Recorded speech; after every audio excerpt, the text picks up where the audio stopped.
Hello, good evening, good evening, good evening. Session में आप सभी का स्वागत है। एम आई ऑडिबल, विजिबल, सब कुछ ठीक ठाक? ऑडियो वीडियो ठीक ठाक? All right, now let's get started. So ऐसा है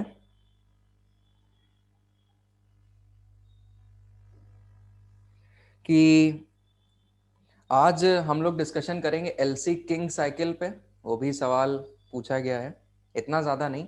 आपकी जो दो इम्पोर्टेंट है, मैंने आप लोग को उस पर ज़्यादा डिस्कशन करा दिया है। पेंग की साइकिल और आपकी डेविस की साइकिल।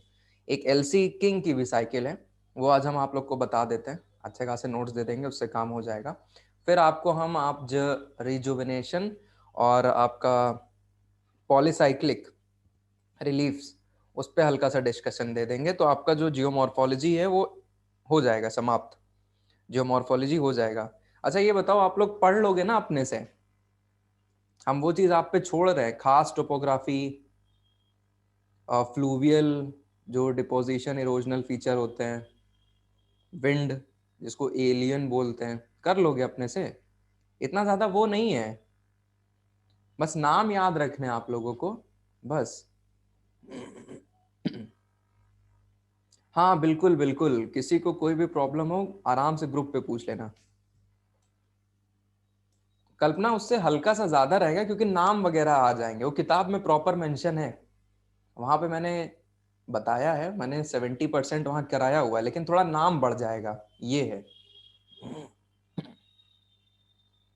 थोड़ा नाम बढ़ जाएगा, वो आप अपने से कर सकते हो, क्योंकि मोर और लेस वो थोड़ा जीएस का भी पार्ट है। इसीलिए हम उसको अभी, हाय प्रतीक, गुड इवनिंग। इसीलिए उसको हम इतना अभी उस पर जा नहीं रहे। हम सोच रहे हैं आपका और जो इंपॉर्टेंट चीजें हैं वो कवर हो जाए।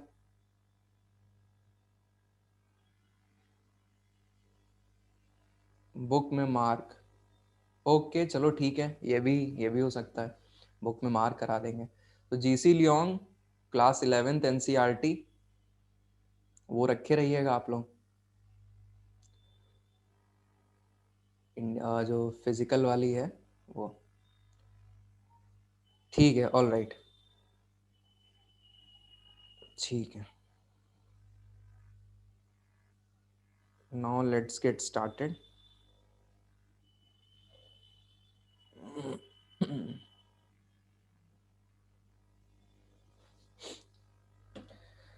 तो ठीक है,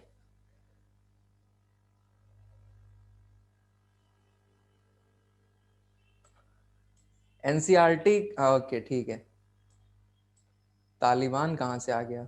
ओके कल्पना, अच्छा अच्छा, ठीक है ठीक है ठीक है। हम रात में सबका देखते हैं मैसेजेस, रात में हम देखेंगे। चलिए ठीक है, all right, let's get started now. Heading डालिए।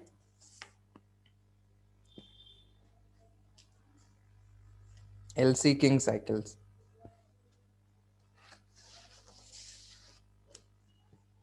इसके बाद क्लाइमेटोलॉजी स्टार्ट करेंगे, ठीक है? क्लाइमेटोलॉजी, ओके ओके ओके, ठीक है, चलिए लिखिए।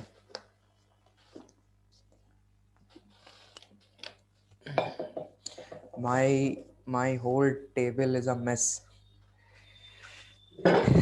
हर एक क्लास के बाद मामला बड़ा हो जाता है। लिखिए, L C king, L C kings cycle. इसको बहुत नामों से जाना जाता है। स्लोप रिट्रीट मॉडल भी बोलते हैं, स्लोप रिट्रीट मॉडल है ये। अभी आपको समझ में आ जाएगा स्लोप रिट्रीट क्यों है। पैरेलल रिट्रीट भी बोलते हैं,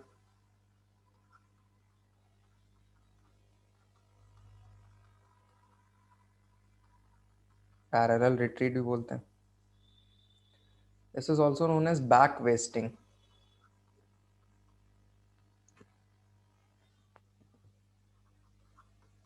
this is also known as back wasting.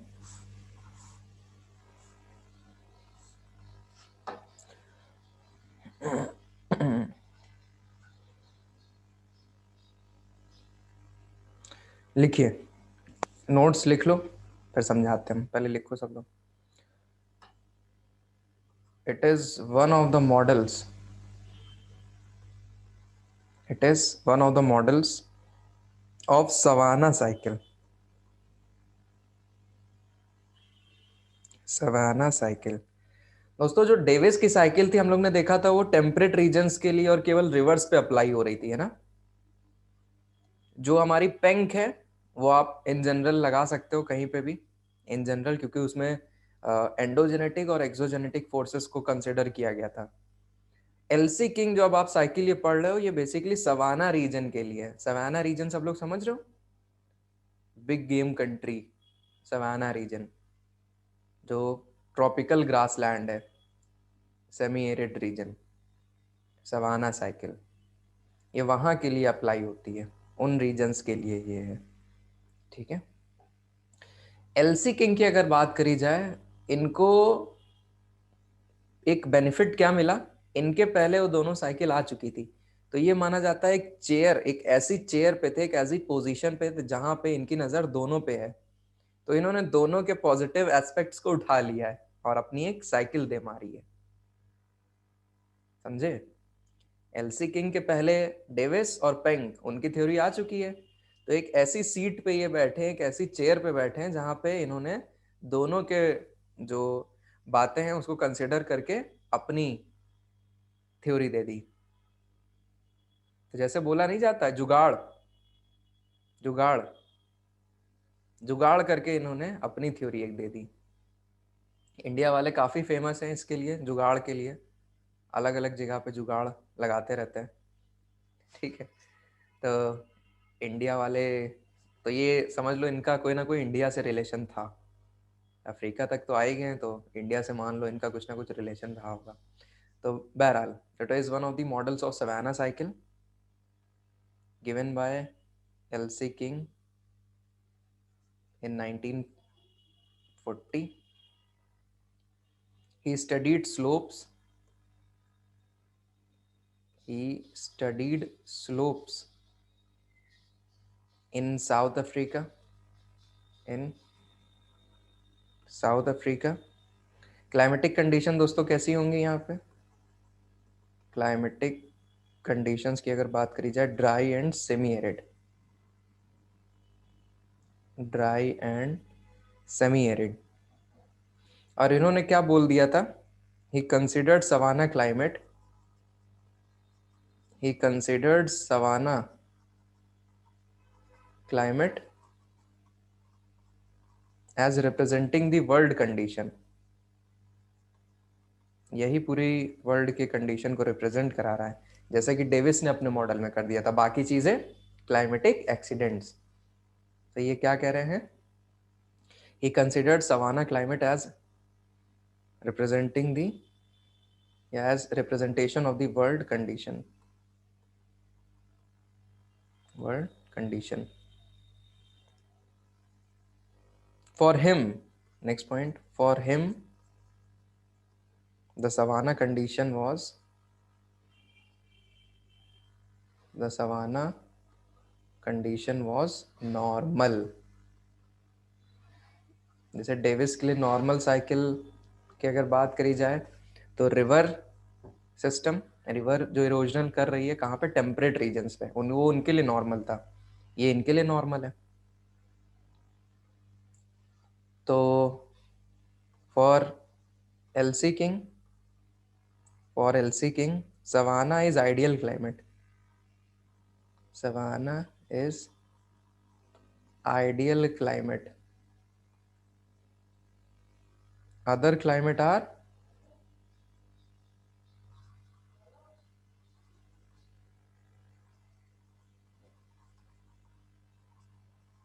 Accident.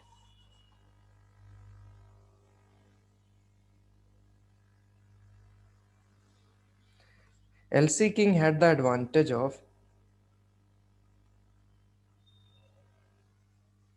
L C King has the advantage of both Davis model plus Penck model. So क्या मैं इसको हाइब्रिड मॉडल बोल सकता हूँ, एलसी किंग के मॉडल को? Yes, hybrid model, hybrid model है। तो अब मैं 5 पॉइंट्स लिखाने जा रहा हूँ, वो लिख लीजिए जरा।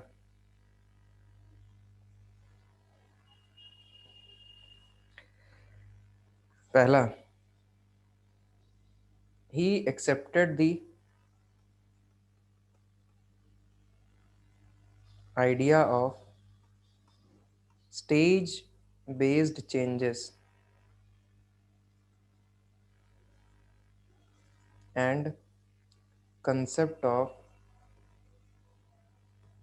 slope evolution. Next,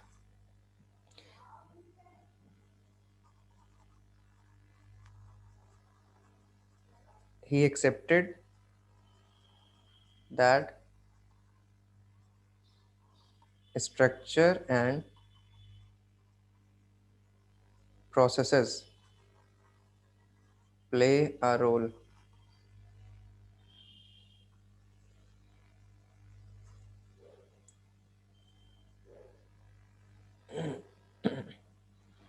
Slopes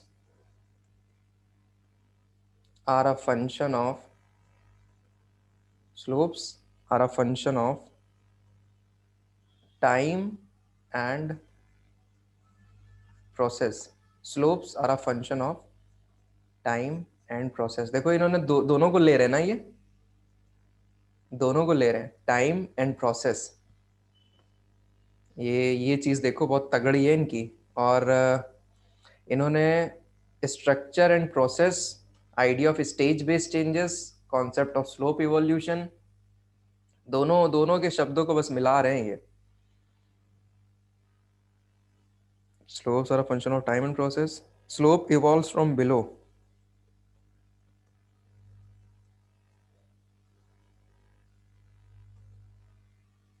slopes evolve from below.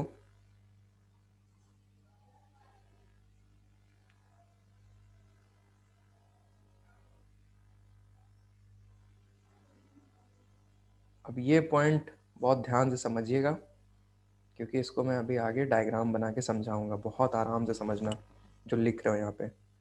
Slopes, इनका ये अगर आपने अभी यहाँ ध्यान दिया हो, slope retreat model, parallel retreat. Retreat मतलब क्या होता है? कोई चीज पीछे आ रही है ना, ये रिट्रीट होता है। कोई चीज पीछे आ रही है, रिट्रीट मतलब पीछे आना। ठीक है, तो यही पॉइंट, अब 5th पॉइंट हम लिखाने जा रहे हैं, बहुत आराम से लिखना। ये समझ गए तो एलसी किंग खत्म। Slopes slopes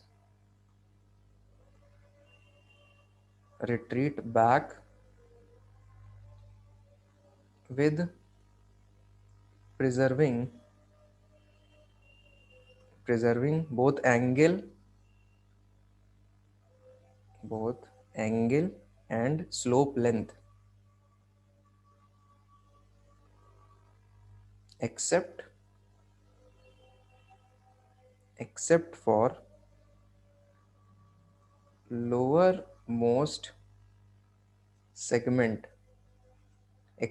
lowermost segment, that grows and becomes gentle, but not at the cost of but not at the cost of steeper slopes.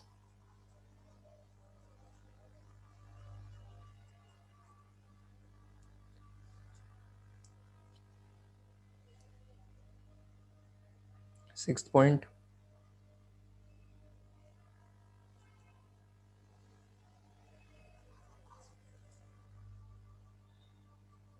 point,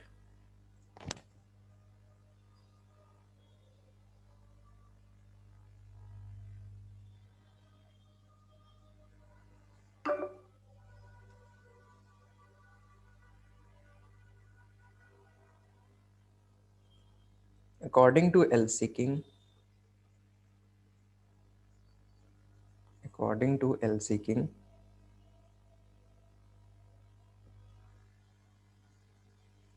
the presence of scarp face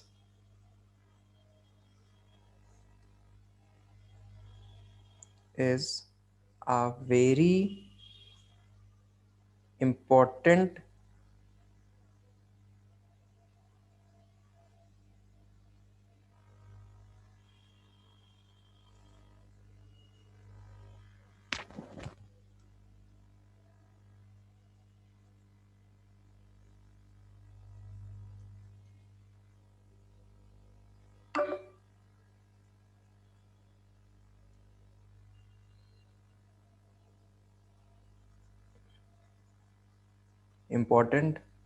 condition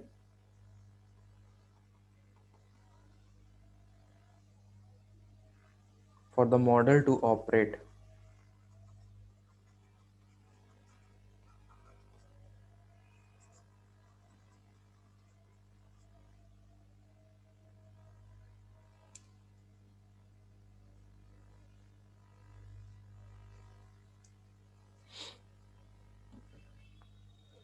अब हम आपको diagram समझाने जा रहे हैं। इतना लिख लिया सबने? डन। तो आई थिंक सबको सवाना तक और जो मैंने पॉइंट्स बताए हैं फोर्थ तक कुछ चीजें समझ में आ गई होंगी।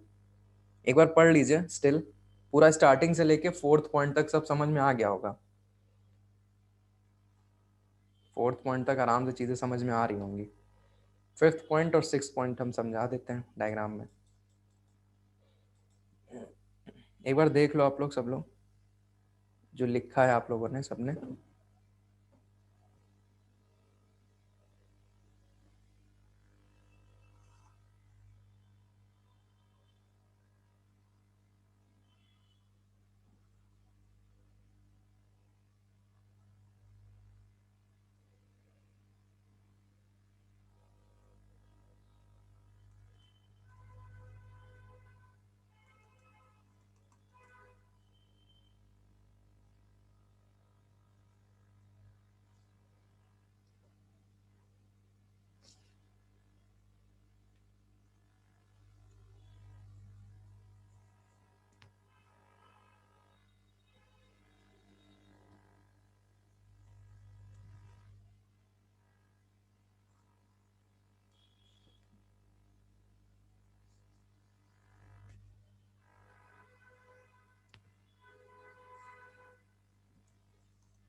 ये स्ट्रेट बन नहीं पाए बट ये स्ट्रेट है सब।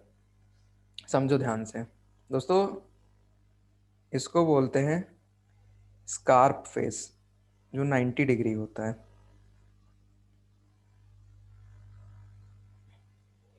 इसको बोला जाता है स्कार्प फेस। ठीक है, जो बिल्कुल ग्राउंड के 90 डिग्री पे होता है, इसको बोलते हैं स्कार्प फेस। तो यहाँ पे स्कार्प फेस ये पहला वाला है। ये मान लो एक बड़ा सा पत्थर है, बड़ा सा पत्थर है। इन्होंने अपनी साइकिल को ऐसे ही समझाया है। बड़ा सा मान लो सवाने में पत्थर है, उस पर कैसे इरोजन होगा ये हम लोग एलसी किंग से समझने जा रहे हैं। तो ये है स्कार्प फेस। स्कार्प फेस तो क्या ये मस्ट है? Yes. According to LC King, the presence of scarp phase is a very important condition for the model to operate. यहाँ पे एंगल 90 डिग्री है। ये स्कार्प फेस हो गया, स्कार्प फेस। और ये होता भी है, it is typical in savanna condition. Savanna condition में ये टिपिकल है, ये होता भी है, आपको ऐसे आराम से देखने को मिल जाएगा। अब यहाँ पे क्या हुआ, इन्होंने क्या बोला कि इस पे जो इरोजन होगा ना, फिफ्थ पॉइंट देखना सब लोग, फिफ्थ पॉइंट देखो। Slopes retreat back with preserving both angle and slope length. तो यहाँ पे क्या इन्होंने बोला कि इस पे जब इरोजन होगा तो ये जब पीछे हटेगा, slopes retreat back with preserving both angle and slope length, मतलब ये जब पीछे हटेगा, ये पीछे हटेगा तो ये लेंथ जो है सेम रहेगी और ये एंगल भी सेम रहेगा। समझ रहे हो? ये एंगल भी सेम रहेगा। On the very similar lines, जब ये पीछे हटेगा, ये पोर्शन जब पीछे हटेगा तो आपका ये लेंथ और ये लेंथ सेम रहेगा, और ये एंगल और ये एंगल सेम रहेंगे। ठीक है, वैसे ही ये जो लेंथ है, ये लेंथ है, ये लेंथ है, ये लेंथ है, वैसे ही ये लेंथ, ये सारी की सारी लेंथ सेम रहेगी, ये एंगल भी सेम रहेंगे। लेकिन हाँ, पैरेलल रिट्रीट यही है, गुड। लेकिन देखो, एक्सेप्ट, फिफ्थ पॉइंट देखो, except for lower most segment, ये लोअर मोस्ट सेगमेंट है, that grows and becomes gentle but not at the cost of steeper slopes. इसकी वजह से इसकी वजह से जो ऊपर के रीजन है उस पर कोई बदलाव नहीं आएगा, बल्कि ये खुद क्या करेगा, खुद क्या करेगा, बड़ा होता जाएगा। इसकी लेंथ देखो हर बार बड़ी हो रही है ना, इसकी लेंथ लास्ट वाले की देखो बढ़ती जा रही है और जेंटल होता जाएगा, लेकिन ऊपर वाले में कोई चेंजेस नहीं आएंगे। Yes Leena, yes, exactly, yes. Scarp face maintain रहेगा, स्कार्प फेज मेंटेन रहेगा। ठीक है, और अपनी जो साइकिल है, जो अपना स्लोप इवॉल्व हो रहा है, ये पूरा का पूरा, ये कैसे हो रहा है दोस्तों? मैंने ये लाइन आप लोग को यस लिखाई हुई है, स्लोप इवॉल्व फ्रॉम बिलो। ये यहाँ ऐसे नीचे से ऊपर की तरफ हो रहा है, समझ रहे हो आप लोग? ये नीचे से ऊपर की तरफ हो रहा है, slope evolve from bottom to top, bottom to top. बहुत आसान है, बस ये नीचे वाले को जेंटल करते जाओ, नीचे वाले को जेंटल करते जाओ, इसके ऊपर का जो पूरा का पूरा सरफेस है उसको बिल्कुल आप पैरेलल रिट्रीट करो, पीछे की तरफ ले जाओ। सो यहाँ पे इन्होंने ये थ्योरी सवाना कंडीशंस के लिए रखी है, सवाना कंडीशंस के लिए ये थ्योरी इन्होंने समझाई है।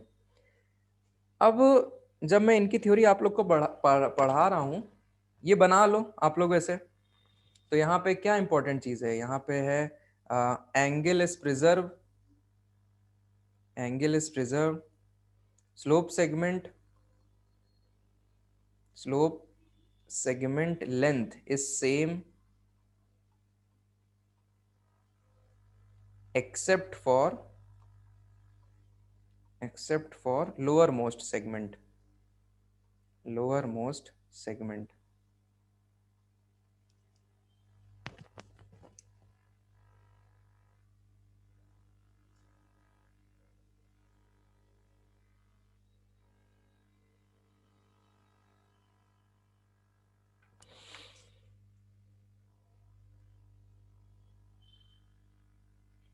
और पता है इन्होंने जो लास्ट में प्लेन बनता है उसको क्या बोला? जैसे डेविस के साइकिल में लास्ट में प्लेन जो बनता है उसको क्या बोला गया था, याद है किसी को?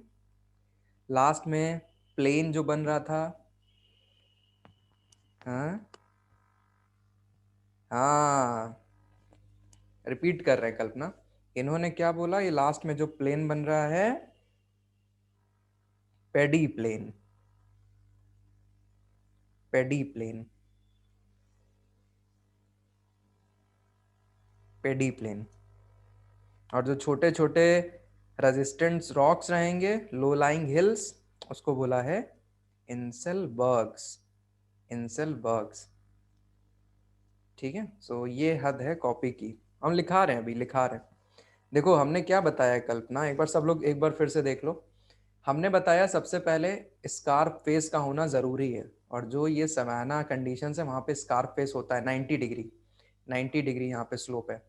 तो इन्होंने बोला कि जो सबसे लोअर मोस्ट फेस है, सबसे लोअर मोस्ट फेस वो क्या होगा, बढ़ता जाएगा, उसकी लेंथ बढ़ती जाएगी, और जो उसका स्लोप है वो जेंटल होता जाएगा कंटिन्यूअस इरोजन के कारण। और जो उसके ऊपर वाले स्लोप है उनमें एंगल और लेंथ प्रिजर्व रहेगी।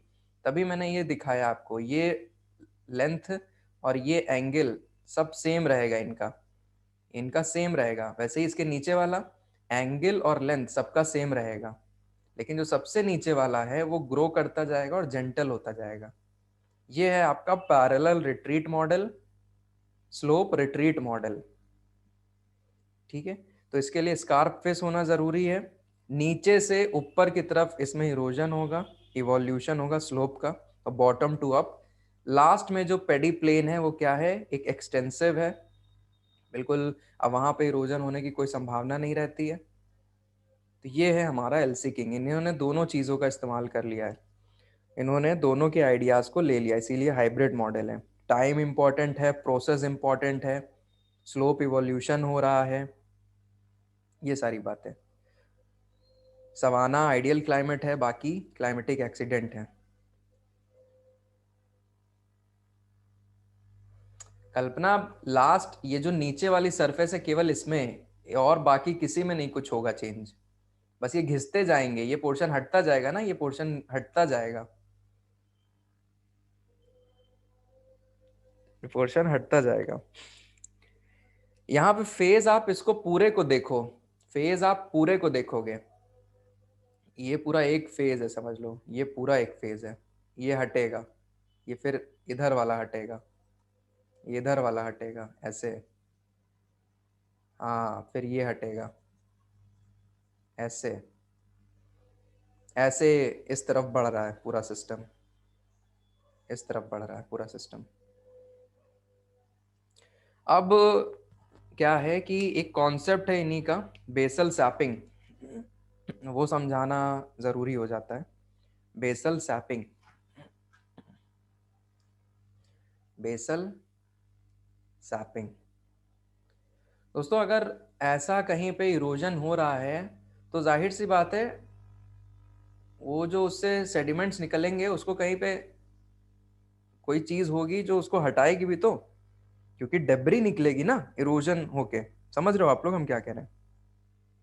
कटाव छटाव होने पर जो डेब्री भी निकलेगी ना सेडिमेंट्स की, उसको हटाना है, उसको हटाना है। उन लोगों ने तो अपना सिस्टम कर दिया था, अब यहां पे कैसे हटाओगे? तो एलसी किंग ने बोला कि बेसल सैपिंग एक कॉन्सेप्ट होता है, बेसल सैपिंग। अभी इसके बारे में लिखो, आराम से समझ जाओगे, लिखिए। An important concept,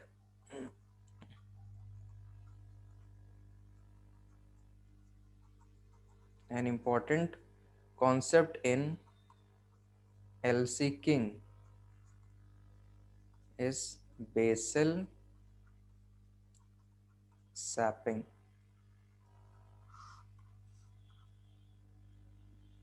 What is basal sapping? Instantaneous,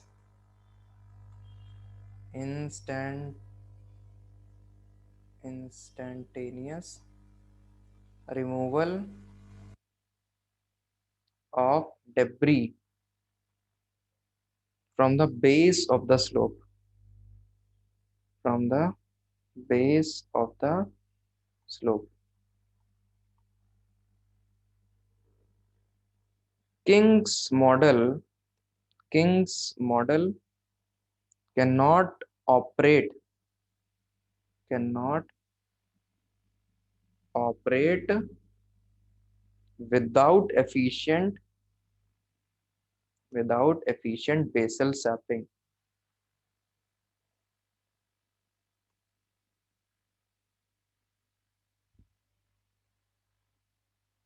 इसीलिए दोस्तों, क्योंकि ड्राई कंडीशन है, एरिड रीजन है, इसीलिए स्कार्प फेस का होना जरूरी है। समझ में आ रहा है आप लोगों को स्कार्प फेस इन्होंने क्यों मस्ट बोला? क्योंकि जब बिल्कुल वो बिल्कुल स्टीप रहेगा तभी तो सब जो उस पर कटाव छटाव होगा खड से नीचे आ जाएगा। समझ पा रहे हो कि नहीं हम जो कहना चाह रहे हैं? स्टीप स्लोप इन्होंने क्यों इतना ऊपर रखा है? क्योंकि अगर ऐसा नहीं होगा, जेंटल स्लोप अगर होने लग गया तो उस पे इरोजनल एक्टिविटी इतना ज्यादा वही नहीं हो पाएगी। अरे भाई इसको ऐसे समझ सकते हैं, इसको ऐसे समझ सकते हैं कि एक एक स्लोप ऐसे है, एक स्लोप हमारा ऐसे है। तो ये कंसिडर क्यों किया गया एलसी किंग में, ये क्यों नहीं कंसिडर किया है? क्योंकि यहाँ पे अगर इरोजन होगा तो खट से वो नीचे गिर जाएगा, फिर एक नई सरफेस आ जाएगी, एक नई सरफेस आ जाएगी, फिर उसका इरोजन होगा, खट से वो गिर जाएगी, फिर उसका इरोजन होगा, फिर वो खट से गिर जाएगी। तभी तो ये पैरेलल रिट्रीट ऐसे होता जाएगा, एक नई सरफेस आती जाएगी, उस पे क्लाइमेटिक जो फैक्टर्स है वो काम करेंगे, इरोजन करेंगे, फिर वो नीचे जो डेब्री है नीचे जाती जाएगी। तो यहाँ पे डेब्री का एफिशिएंटली हटना किंग्स की मॉडल के लिए बहुत ज्यादा जरूरी है, अदरवाइज इनका मॉडल काम ही नहीं कर पाएगा। इस पॉइंट को लिख लो। Hence hence it is most likely process and it is most likely process। Keyword याद रखो, कॉन्सेप्ट याद रखो, बस आप अगर अगर आप बस अब इतना भी छुआ दोगे, basal sapping is a condition, important condition for the LC King's model, बस इतना भी आपने लिख दिया ना तो हो गया काम आपका। आपको समझाने के लिए बेसल सैपिंग नहीं बोलेगा। Hence it is most likely process in dry conditions, in dry conditions and needs a scarf face to operate।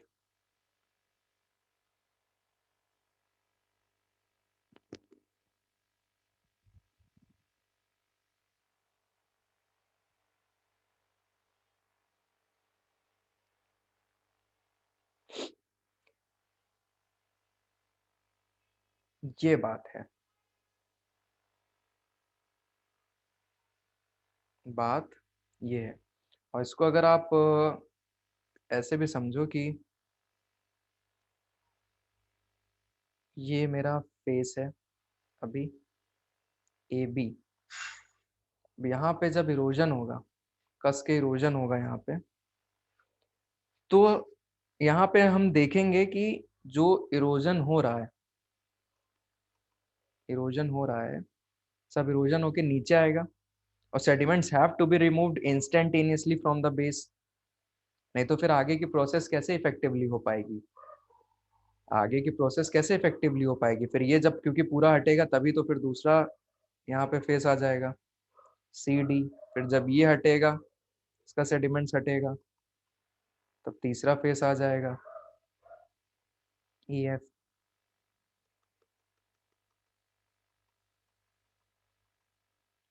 ठीक है, सो ये अपने को यहाँ पे समझना होगा। और यही वजह है कि जो सबसे पहले स्टार्टिंग हो रही है, स्टार्टिंग जो हो रही है क्योंकि बॉटम टू अप है ना, इसीलिए जो सबसे नीचे वाला प्लेन है वो जेंटलर होता जा रहा है और ऊपर वाला इतना नहीं हो पा रहा है, ऊपर वाला नहीं हो पा रहा है इतना जेंटल, नीचे वाला जेंटलर हुआ जा रहा है। वहां से खट से जो डेब्री है वो हटती जा रही है, हटती जा रही है। ऊपर वाले तो सीधे फॉल कराए दे रहे हैं ना, सीधे नीचे की तरफ गिराए दे रहे हैं, हट तो नीचे से रहा है मेन, इसीलिए वो जेंटल होता जा रहा है। उसका जो स्लोप एंगल और लेंथ है वो वेरी कर रही है। तो समझ में आया तो ठीक है, नहीं समझ में आया तो आ जाएगा बाद में। तो sediments has to be removed instantaneously from the base, instantaneously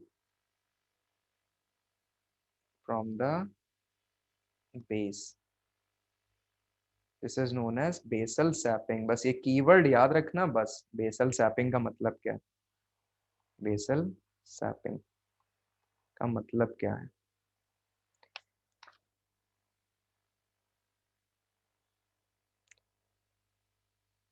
अब एलसी किंग ने पता है यहाँ पे एक और क्या बात बोली थी, डेब्री को हटाने के लिए इन्होंने यहाँ पे नदी दौड़ा दी थी।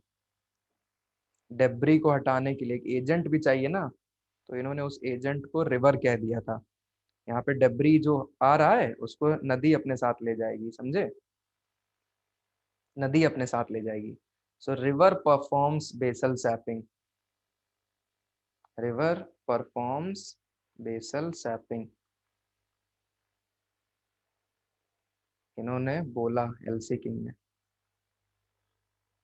तो the agent of debris removal from the base of the slope is river. थोड़ा बहुत समझ में आ गया सबको, ये इतना डिटेल में पूछेगा नहीं, बट स्टिल 1 पेज का नोट लिखा जा सकता है, 1 पेज का नोट लिखा जा सकता है। अभी अभी थोड़ा और बाकी है इनका मॉडल, अभी तो 50% हुआ, 50% अब और लिख लो आप लोग।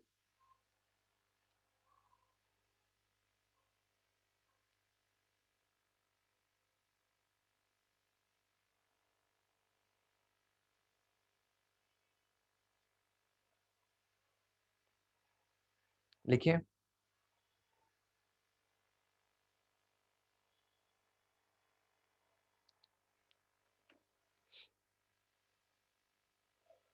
एलसी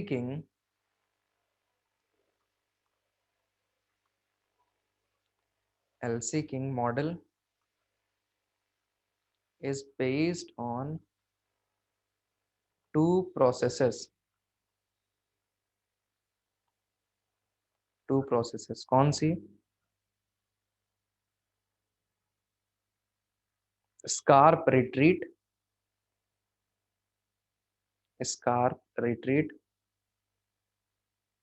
दूसरा पेडिमेंटेशन।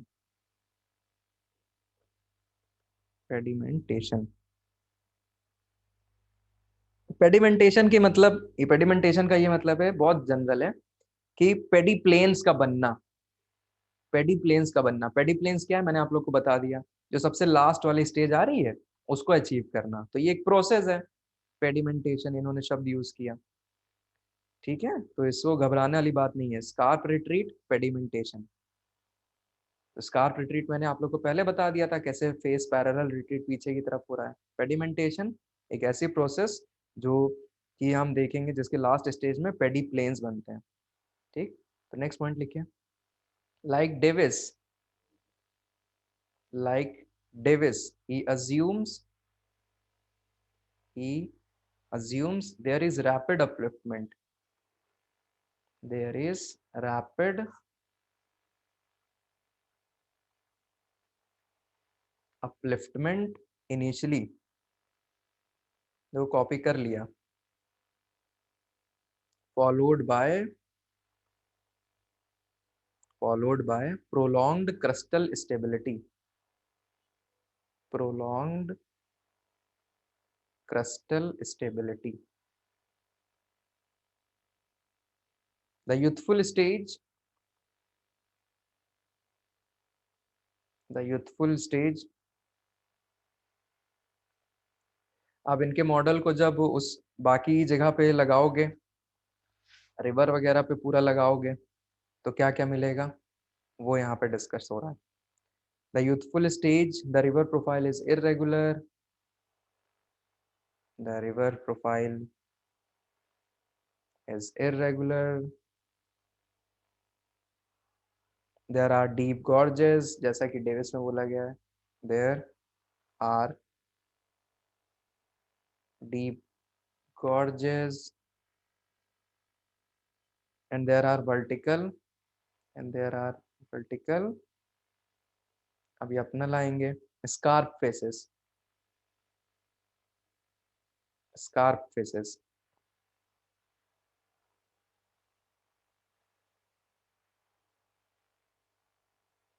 In the mature phase,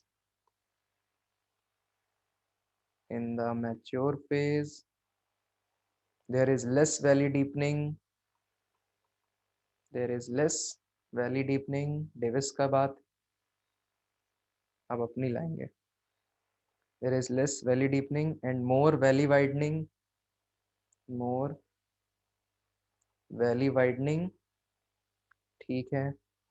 The pediments नहीं, scarp faces, the scarp faces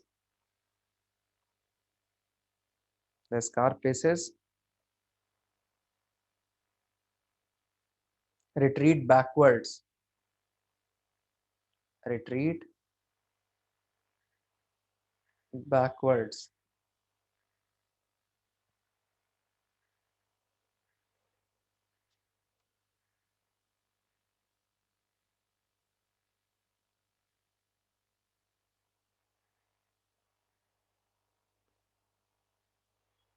Next point, in the senile stage,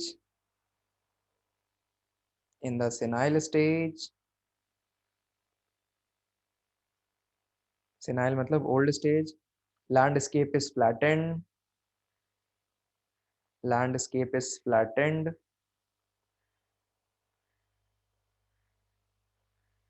with a low angle, with a low angle extensive plane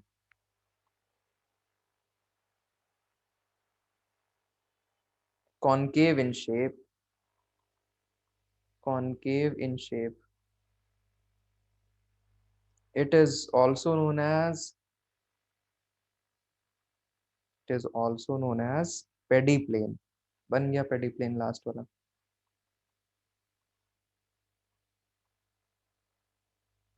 There may be some, there may be some resistant rock, there may be some resistant rocks known as Inselbergs. Inselbergs.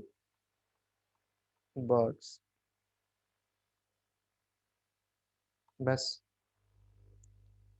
ये हो गया आपका LC king model. LC King's model. ठीक है, done.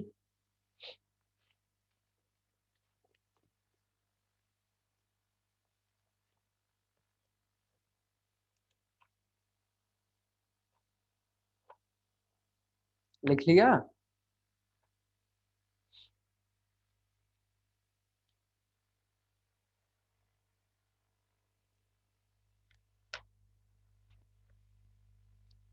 Okay okay, लिख लीजिए लिख लीजिए.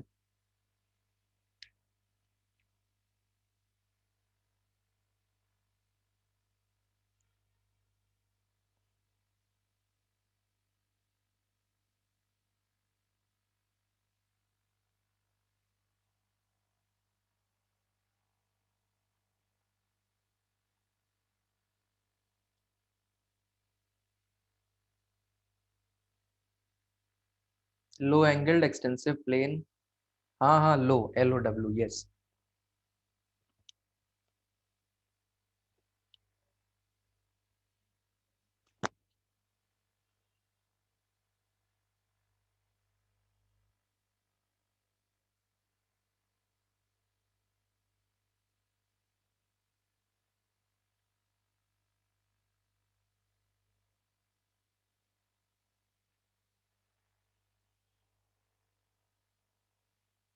इन द सिनाइल स्टेज, स्टेज के पहले, in the senile stage landscape is flattened with a low angled extensive plain. Senile, old.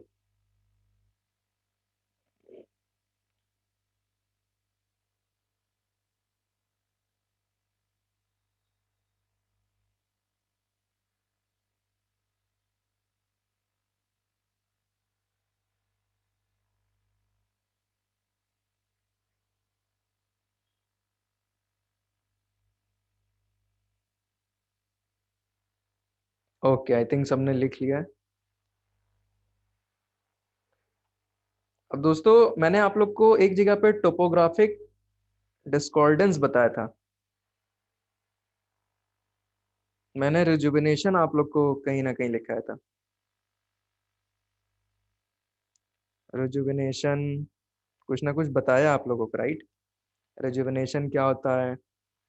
Topographic डिस्कॉर्डेंस मतलब डिस्कॉर्डेंस दैट डजंट मैच, जहाँ पे रियल में क्या होना चाहिए और वहां पे है नहीं. वहां पे है नहीं. Yes, anomaly, yes. यस. तो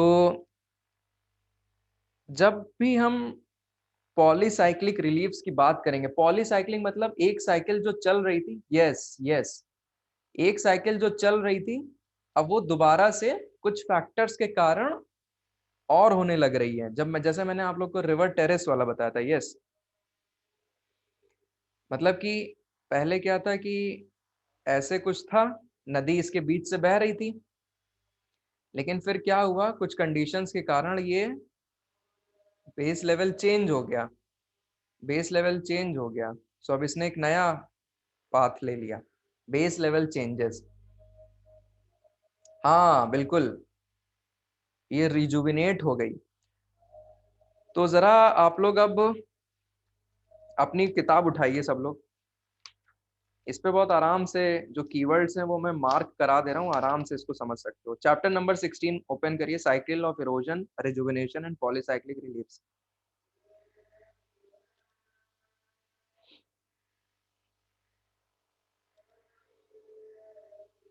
आइए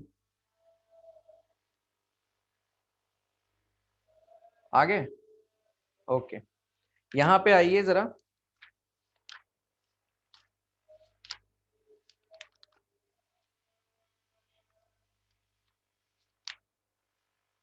रिजुविनेशन मेरे में पेज नंबर 227 है। टॉपिक है 16.6 रिजुविनेशन।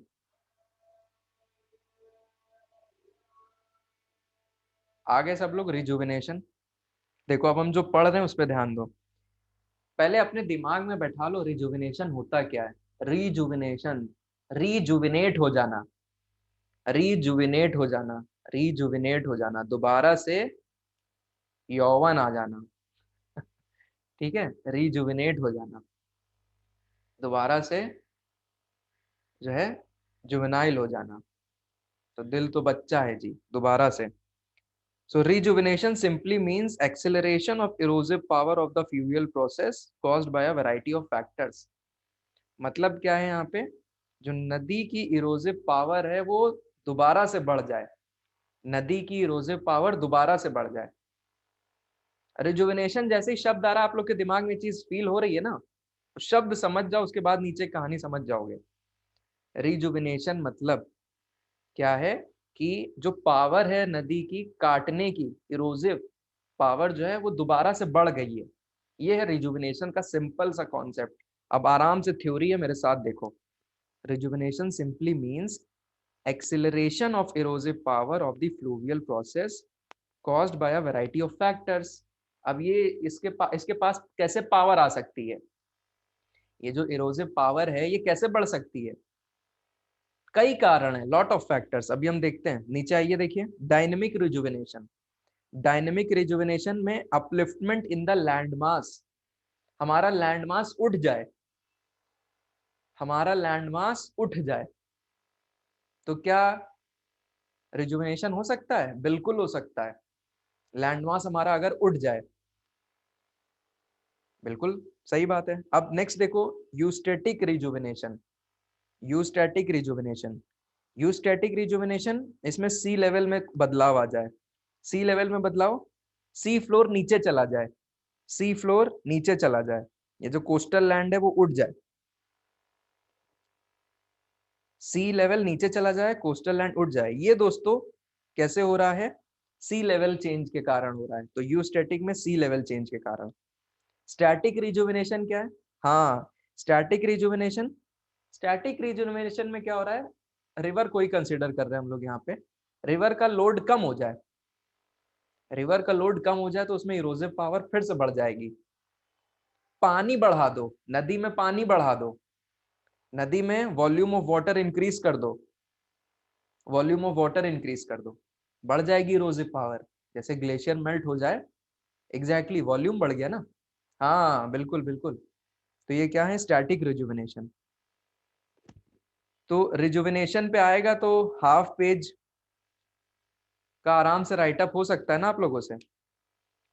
इस कॉजेस हल्का सा पढ़ना चाहो पढ़ लेना। नेक्स्ट आइए 16.7 topographic expression, polycyclic reliefs. Polycyclic reliefs पे आइए। पॉलीसाइक्लिक रिलीफ्स, इसमें क्या है, जो फ्लूवियल साइकिल ऑफ इरोजन थी उसमें हम लोग देखेंगे दोबारा से वो चलने लग जाएगी। तो इसमें देखिए क्या क्या है। फॉर्मेशन ऑफ पॉली और multi cyclic landforms including topographic discordance, valley in valley, multi storied valleys, uplifted peneplain, incised meander, paired terraces, nick points etcetera. बहुत आसान है ये सब, बहुत आसान है। टोपोग्राफिक डिस्कॉर्डेंस में बता चुका हूँ। वैली इन वैली का कॉन्सेप्ट होता है, वैली में वैली बनती चली जाती है। क्यों? क्योंकि हमारा जो बेस लेवल है वो चेंज होता जा रहा है, तो वैली इन वैली बनती जाती है। ये हम लोग एक्सपेक्ट करते हैं। यहाँ पे तो सिनाइल स्टेज आ गई है, रिवर बूढ़ी हो गई है, तो हम सोचते हैं कि यहाँ पे तो बस ऐसे ही हो रहा होना चाहिए, कुछ इतना इरोसिव पावर तो रहती नहीं है। लेकिन बेस लेवल चेंज हो जाने के कारण वहां पे वैली का फॉर्मेशन हो जाता है। ये हमने आई थिंक डायग्राम भी बनाया था, तब मैंने आप लोग को बताया था ये टोपोग्राफिक डिस्कॉर्डेंस है। ये ऐसे ऐसे करके ऐसे बना के फिर मैंने नीचे से बनाया था। तो ये टोपोग्राफिक डिस्कॉर्डेंस है, वैली विद इन वैली। ये बात हो गई। इसका एग्जाम्पल क्या लिखोगे? देखिए सेकंड कॉलम में एग्जाम्पल्स आप लोग को दिख रहा है, Damodar valley at Rajrappa and Hazaribagh is a typical example of polycyclic valley और टोपोग्राफिक डिस्कॉर्डेंस। दामोदर वैली, हाँ टाइम बढ़ जाएगा इरोजन, यस। देखो Damodar valley at Rajrappa in Hazaribagh is a typical example of polycyclic valley और टोपोग्राफिक डिस्कॉर्डेंस। एग्जांपल इंडिया का, इंडिया का एक example हो गया। नेक्स्ट इसी में आइए, इसी इसी में आइएगा, इसी एग्जांपल वाले में रहिएगा।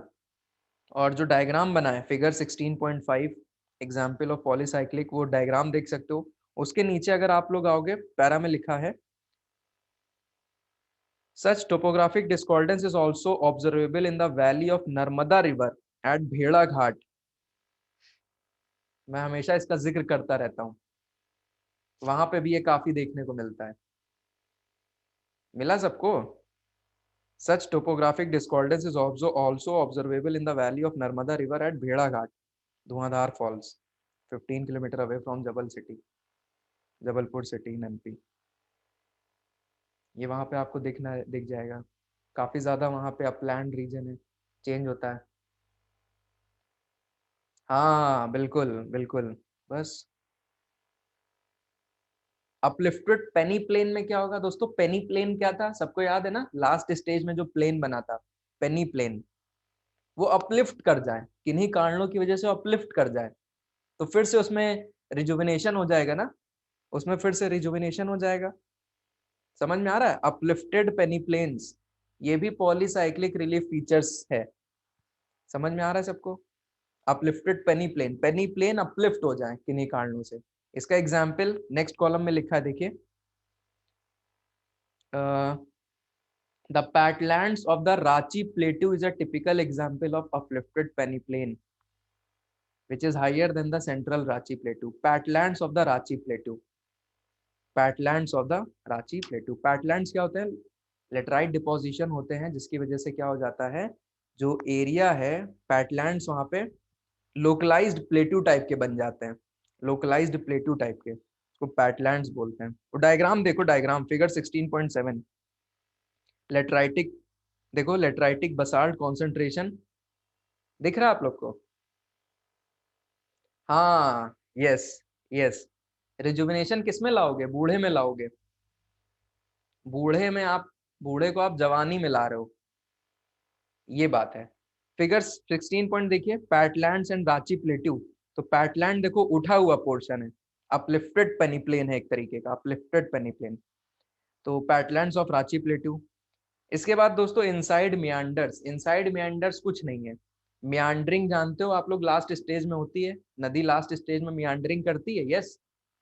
सबको समझ में आ रहा है? लास्ट स्टेज में नदी मियांडरिंग कर रही है, वैसे बीच से ही करने लग जाती है, मैच्योर फेज से ही, लास्ट में ज्यादा हो रही है। तो अब आप लोग एक चीज समझो, अगर यहाँ पे मियांडरिंग हो रही है, ये मेरा सी लेवल है, यहाँ मियांडरिंग ये यहाँ हो रही है, सी लेवल पास में ही है ना, मियांडरिंग हो रही है।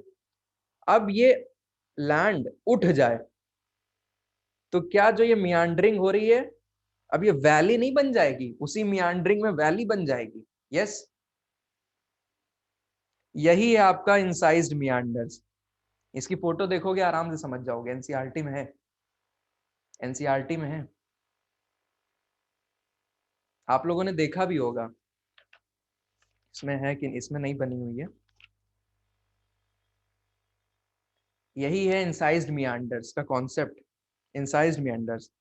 ये रिजुविनेशन और पॉलीसाइक्लिक रिलीफ्स का एग्जाम्पल है। मतलब मियांडरिंग हो रही थी, अब वो लैंड अपलिफ्ट हो गया या सी लेवल नीचे चला गया, उसकी वजह से इरोजिव पावर बढ़ गई, और वो इरोजन उसी मियांडरिंग में, मियांडर जो बने हुए पाथ उसी में इरोजन करती जाएगी, नीचे हो जाएगी, वैलीज बन जाती हैं। ये फोटो देखोगे आप आराम से समझ जाओगे।